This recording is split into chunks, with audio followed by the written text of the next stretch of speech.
নিজের বুকটা নবী সাল্লাল্লাহু আলাইহি ওয়াসাল্লামের সামনে এইভাবে দিয়ে দিয়েছেন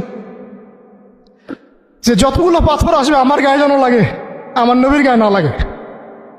আমাকে ঘর থেকে এত দূরে নিয়ে এসে আল্লাহ তুমি তোমার শত্রুদের হাতে আমাকে ন্যস্ত করলা। ইয়াতে হাজ্জামুনি, যারা চতুর্দিক থেকে আমাকে পাথর মারতেছে, এদিকে লেলিয়ে দেওয়া হলো, সবার হাতে পাথর উঠিয়ে দেওয়া হলো যে এই ব্যক্তি মাজনুন, নাউযুবিল্লাহি মিন যালিক। মাজনুন মানে পাগল, এই ব্যক্তি কাযযাব, এই ব্যক্তি মিথ্যাবাদী, এই ব্যক্তি সাহের, এই ব্যক্তি জাদুকর। কাকে বলা হচ্ছে? সবাই মিলে পাথর মারো তাকে, নাউযুবিল্লাহি মিন যালিক। সমস্ত ছোকরারা পাথর মারা শুরু করলো। কি পাথর মারার সেই গতি! যেখানে পাথর মারা হয়েছে ওই জায়গা আমরা দেখে আসছি, আলহামদুলিল্লাহ।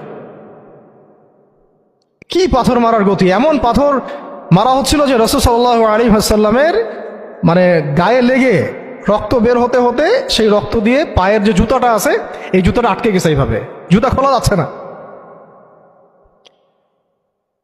রাসূলুল্লাহ সাল্লাল্লাহু আলাইহি ওয়াসাল্লাম পা থেকে জুতা খোলা যাচ্ছে না, রক্তে আটকে গেছে। কোন পর্যায়ে গেলে মানুষ এই কাজ করতে পারে? কি পরিমাণ ক্ষোভ থাকলে মানুষ এই কাজটা করতে পারে? আর কার এগেন্স্টে করছে? আল্লাহর প্রিয় হাবিব, যার জন্য আল্লাহ পাক ফিরদাউস রেখেছেন, মাকামে মাহমুদ রেখেছেন, যার সুপারিশ ছাড়া আমরা মনে হয় না জান্নাতে কেউ যেতে পারবো, অসম্ভব। যার সুপারিশ ছাড়া বিচার শুরুই হবে না কিয়ামতের মাঠে, হিসাব নিকাশ শুরুই হবে না। জান্নাত তো বহু দূরের কথা, জান্নাতের দরজাও খোলা হবে না যিনি আগে না ঢোকা পর্যন্ত। তাকে মানুষ এভাবে মারা শুরু করলো। রক্ত ঝরতে গেছে। এই সময়ে এই সাহাবী যায়েদ ইবনে হারেসা রাদিয়াল্লাহু আনহু নিজের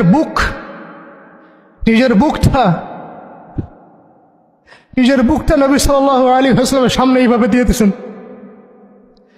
যে যতগুলো পাথর আসবে আমার গায়ে যেন লাগে, আমার নবীর গায়ে না লাগে। বুক যখন থেতলায় গেছে তখন পিঠ দিয়ে দিয়েছেন, ইয়া রাসূলুল্লাহ আপনার গায়ে একটা পাথর যেন না লাগে, আমার পিঠে লাগুক। এই সময়টা চিন্তা করেন, সাহাবীর কথা চিন্তা করেন,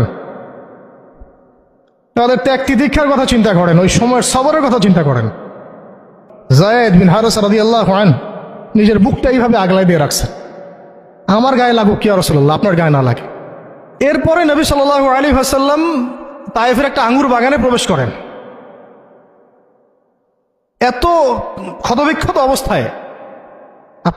পাথরের ঢিলকে আপনারা এত তুচ্ছ মনে করেন না, কিন্তু এটা কিন্তু এত তুচ্ছ বিষয় না, কিন্তু এটা যন্ত্রণাদায়ক বিষয়। নবী সাল্লাল্লাহু আলাইহি ওয়াসাল্লাম রক্তাক্ত অবস্থায়, ক্ষতবিক্ষত অবস্থায়, তার পাশে যায়েদ ইবনে হারেসা রাদিয়াল্লাহু আনহু, তারা আল্লাহ রাব্বুল আলামিনের কাছে দোয়া করতেছেন। এই দোয়াটার নাম হচ্ছে মাজলুমের দোয়া, দুর্বলের দোয়া। আল্লাহ, আমি তোমার কাছে আমার শক্তির অক্ষমতা প্রকাশ করতেছি, মানে আমার যে শক্তি নাই এখন, তাই পাশে আমার সাথে এগুলো করলো, আমার তো শক্তি নাই এখন, আমার এই শক্তির অক্ষমতা আল্লাহ আমি তোমার কাছে প্রকাশ করতেছি।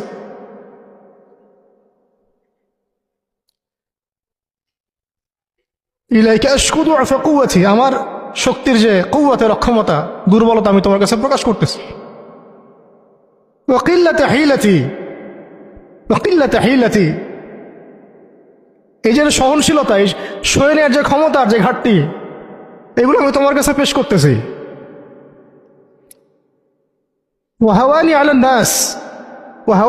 নাস, আর এই যে পুরো মানুষ, তায়েফের পুরো মানুষ আমার সাথে যা করলো, তাদের সাথে লড়াই করার যে আমার অক্ষমতা, বা তাদেরকে বুঝানোর যে অক্ষমতা আমার, তাদেরকে যে আমি বুঝাতে পারতেছি না, এটা যে আমার অক্ষমতা, এই হালত আমি তোমার কাছে পেশ করতেছি। আল্লাহুম্মা ইলাইকা আশকু দুআফা কুওয়াতি ওয়া কিল্লাতা হিলাতি ওয়া হাওয়ানি আলান নাস। কি শব্দ! ইলা মান তাকিলুনি, আল্লাহুম্মা ইলা মান তাকিলুনি। আল্লাহ, তুমি আমাকে কাদের হাতে ন্যস্ত করলা? আল্লাহ, তুমি আমাকে কাদের হাতে ন্যস্ত করলা? ইলা আদুইন বাঈদিন ইয়াতাহাজ্জামুনি, আমাকে ঘর থেকে এত দূরে এনে, সেই মক্কা থেকে কত দূরে, আমাকে ঘর থেকে এত দূরে নিয়ে এসে আল্লাহ তুমি তোমার শত্রুদের হাতে আমাকে ন্যস্ত করলা। ইয়াতাহাজ্জামুনি, যারা চতুর্দিক থেকে আমাকে পাথর মারতেছে। কি আবেগ দোয়ার মধ্যে, কি ভাষা, কি লফজ। ইলা আদুইন বাঈদিন ইয়াতাহাজ্জিমুনি, তুমি আমাকে আল্লাহ ঘর থেকে বের করে এত দূরে নিয়ে আসলা, শত্রুদের হাতে সোপর্দ করলা, তারা আমাকে চতুর্দিক থেকে পাথর মারতেছে।